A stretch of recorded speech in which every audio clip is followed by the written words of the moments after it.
Quelles sont les 10 erreurs les plus courantes en management? C'est-à-dire que je peux voir dans les accompagnements que je fais des chefs d'entreprise et dans mon programme Bâtissez votre équipe autonome.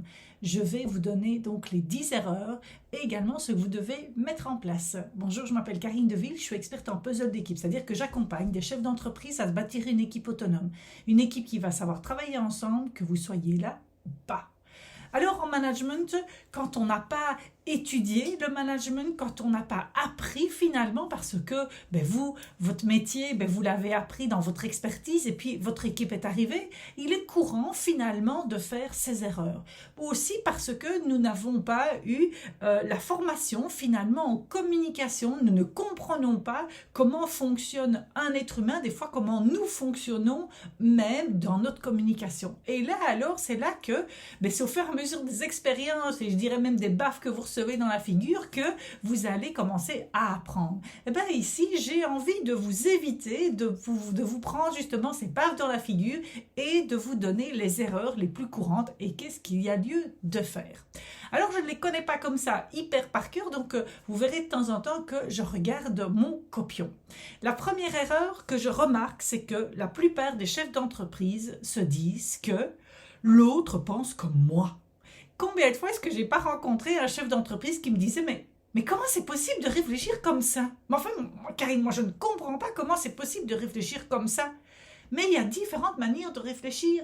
Et on le voit avec ses enfants, on le voit avec son épouse. Alors on va dire, oui, mais parce que c'est une femme et ça. Non, chaque personne a une manière de réfléchir, une manière de processer à l'intérieur. Et ça va être nécessaire que vous puissiez comprendre. Et la meilleure manière pour pouvoir comprendre, c'est de poser des questions sur sa manière de fonctionner. Alors, c'est pas de lui demander, mais comment est-ce que tu fonctionnes? Parce que la personne, elle sait pas vous expliquer, mais c'est dans le quotidien de pouvoir poser des questions. Les questions, c'est ce qu'il y a de plus magique dans la communication. Ça, c'est la première erreur.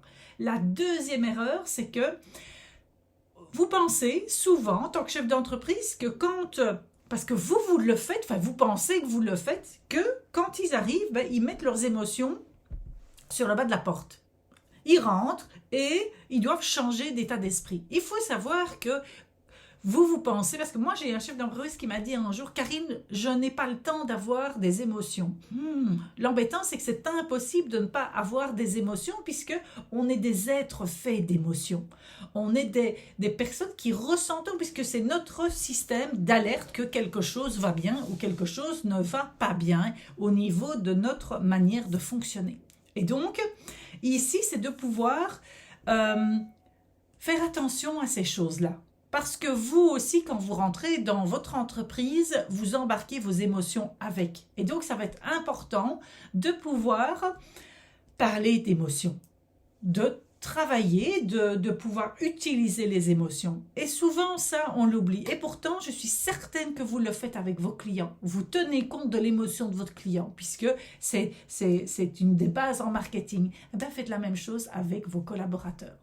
La troisième erreur que je peux voir, c'est que c'est de manque d'empathie. C'est-à-dire que les personnes, vous pensez souvent que les personnes, elles viennent faire leur taf, quoi. Je lui demande d'accomplir des tâches, je commence pas à savoir ce qui se passe, etc., quoi.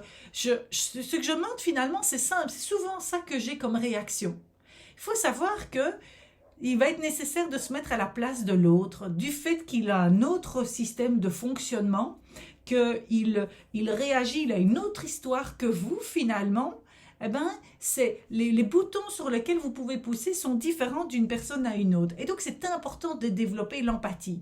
Gartner, qui est une entreprise qui est reconnue, a édité donc un livre blanc avec toute une étude, et elle disait que dans l'année 2022, une des choses les plus importantes, ça allait de développer l'empathie. Donc, vous voyez, c'est hyper nécessaire. Alors, la quatrième erreur, c'est de les prendre pour des enfants. On n'est pas dans une cour de récré et pourtant, quand vous leur parlez, vous pourriez utiliser des mots comme... on n'est pas dans une cour de récré, on n'est pas à la maternelle ici. Et c'est encore ce que j'ai entendu ce matin. Une de mes collaboratrices me disait qu'elle avait entendu ça d'un patron d'entreprise. Et donc, il avait complètement cassé l'autre personne en face. Alors, lui, peut-être, sait que cette manière-là ne fonctionne pas, mais ce n'est pas du tout pédagogique pour pouvoir faire prendre confiance à l'autre, pour pouvoir avoir une discussion qui est d'adulte à adulte. Ce que je remarque aussi comme cinquième erreur, c'est qu'en cas de conflit, ce que beaucoup de chefs d'entreprise font, c'est qu'ils voient les personnes, vous voyez peut-être les personnes séparément. Alors c'est beaucoup plus relax, même parce que c'est quelque chose de compliqué finalement d'aborder les conflits. Personne n'aime ça finalement. Et donc c'est beaucoup plus simple, vous pensez, de prendre une personne et puis une autre et de faire finalement le lien entre chacun. Ce n'est pas ce qu'il y a de plus pertinent. Ce qui va être nécessaire, c'est de voir, vous pouvez les voir avant, mais ça ne va pas faire avancer en tous les cas le processus plus rapidement. Ce qui va être nécessaire, c'est de les voir tous les deux en même temps et de faire une facilitation. Idem, ce qui va vous permettre de faire une facilitation, c'est les questions, c'est les reformulations et c'est d'aller chercher, mais finalement, quels sont les besoins de chacun, parce que s'il y a conflit, c'est-à-dire qu'il y a des besoins qui ne sont pas assouvis chez l'un et l'autre la plupart du temps, et que comme ils ne savent pas traduire ça, ça part en vrille. Ça, c'était pour la cinquième erreur. La sixième erreur, c'est que les collaborateurs, vous pensez souvent que les collaborateurs connaissent votre vision. Ils connaissent la stratégie de l'entreprise. Ils devraient le savoir, me dit-on. Ils voient bien ce que je suis en train de mettre en place, etc. Non, ils ne voient pas, parce qu'ils ne sont pas au même niveau que vous, ils n'ont pas les mêmes relations que vous. Eux, ils sont à une autre place, avec d'autres relations autour d'eux. Il va falloir expliciter la stratégie. La plupart du temps, quand on parle de stratégie en entreprise, je dois aider le chef d'entreprise à poser sur papier sa stratégie, parce qu'il l'a en tête. Il sait où il veut aller. Par contre, c'est très compliqué pour lui de structurer la chose et de l'expliciter de façon claire et de façon simple. Pourquoi? Parce que les collaborateurs n'ont pas le même jargon non plus pour pouvoir ça. Et pour eux, la stratégie, elle doit leur parler par rapport à où ils sont dans l'entreprise. Parce que moi, par exemple, quand je travaillais dans une grande entreprise, on parlait de l'assurance et on parlait des assurances vie, on utilise tout un jargon, etc. Je n'y comprenais strictement rien. Je décrochais, à l'époque on n'avait pas de smartphone, mais je décrochais totalement. Et un jour est arrivé un CEO qui a parlé de façon claire, comme s'il parlait à l'homme de la rue. Et là alors, j'ai compris, et là alors je me suis dit... Voilà, ok, mais maintenant je comprends vers où on veut aller et j'étais remotivée.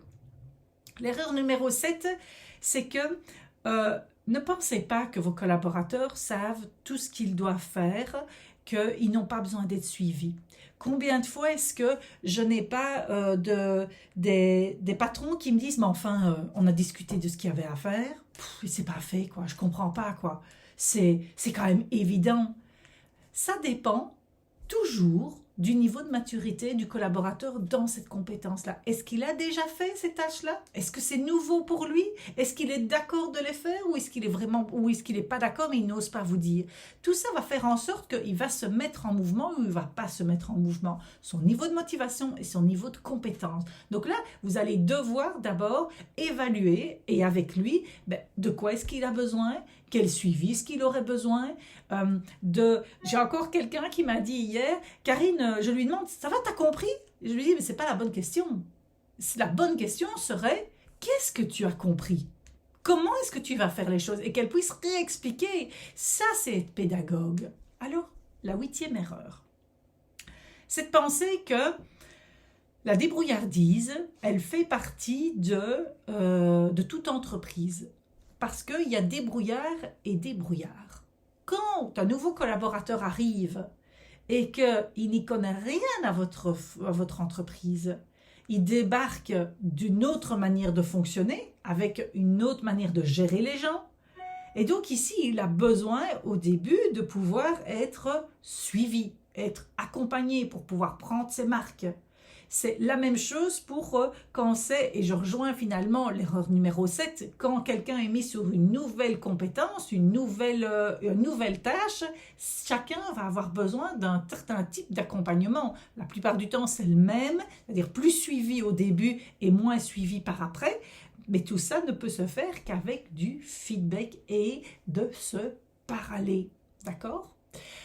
L'erreur numéro 9, c'est que de penser que les collaborateurs sont... Quand un collaborateur devient autonome, il est autonome pour toute sa vie. Il faut savoir que autant la vie est faite de cycles, autant votre entreprise est faite de cycles, autant un collaborateur est fait de cycles aussi. C'est-à-dire qu'il ne va plus, à l'heure actuelle, dans le monde dans lequel on est, il ne va plus garder les mêmes compétences de bout en bout. Je m'explique. Il a pris son job, on lui a dit, ben voilà, tu as telle responsabilité. Et puis, il vient des nouveautés, vient des changements qui viennent de l'intérieur de l'entreprise, mais qui viennent également du secteur dans lequel vous travaillez. Il y a des nouvelles compétences sur lesquelles il va devoir bosser. Sur ces nouvelles compétences, il n'est pas autonome. Et donc, l'autonomie est un cycle, ce n'est non une fin en soi. Et donc là, ce qui va être vraiment nécessaire, c'est de pouvoir voir avec le collaborateur, ben, finalement, qu'il puisse lui-même voir ce qu'il a à mettre en place. De quoi est-ce qu'il a besoin? Et finalement, vous voyez les erreurs que je vous donne tout à la fin, c'est toujours au niveau de cette communication, ce feedback et tout, mais c'est toutes des erreurs qui reviennent finalement à des solutions qui sont identiques. Et la 10e, c'est de penser que s'il y a un problème, c'est vous qui devez trouver les solutions parce que vous êtes le chef d'entreprise. Et donc, vous n'êtes pas tout seul. Souvent, ce que je vois, c'est des chefs d'entreprise qui sont surmenés, qui sont surchargés, qui sont près du burn-out parce que j'ai tellement à faire, on compte tellement sur moi, quand je ne suis pas là, ça ne va pas bien, etc. quoi. Tout ne fonctionne pas autour de vous. C'est-à-dire qu'il y a beaucoup d'intelligence dans votre entreprise. Si vous prenez les personnes séparément, chacun a un petit bout d'intelligence. Enfin, plus conceptuellement. Si vous les mettez tous ensemble, ça ne va pas faire plus, ça va être exponentiel. Et donc, ce qui va être important de pouvoir faire, c'est de poser des questions. Par exemple, j'avais une de mes clientes, elle avait un problème pour faire une permanence. Et elle me disait, j'ai déjà essayé de mettre ça en place, tel processus, j'ai essayé de faciliter les choses, tout ça, quoi, ils sont jamais contents, ça ne marche pas. Je leur dis, tu leur as posé la question? Ben, pas vraiment, j'ai déjà essayé, mais il n'y a rien qui sort. Ben, il va falloir leur poser la question d'une certaine manière pour pouvoir les amener à ce qu'ils amènent eux-mêmes des réponses et qu'ils puissent s'impliquer également dans le processus de solution. Et ça va être super important. Et donc, tous les conseils ici que je vous ai donnés vont faire en sorte que vous allez être beaucoup plus serein, vous allez vous libérer de votre équipe et vous allez être beaucoup plus focus sur votre zone de génie. Et que vous verrez que par l'implication, parce que eux se sentiront beaucoup plus impliqués, ceux qui doivent rester en tous les cas, eh ben vous allez avoir votre chiffre d'affaires qui va augmenter, simplement grâce à l'équipe. Voilà les 10 erreurs que je voulais vous partager aujourd'hui.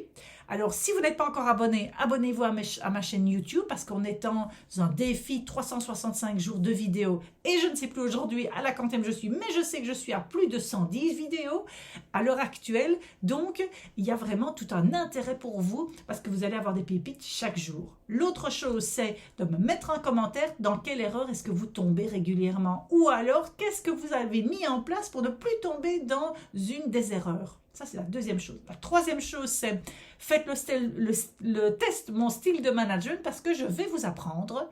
Vous allez avoir un diagnostic et je vais vous apprendre vos forces et également les points sur lesquels vous devez bosser dès maintenant. Et la dernière chose, si vous pensez que cette vidéo peut aider quelqu'un, envoyez-lui. On ne peut pas aider tout le monde, on peut aider une personne à la fois. Je vous souhaite une belle journée. À bientôt. Au revoir.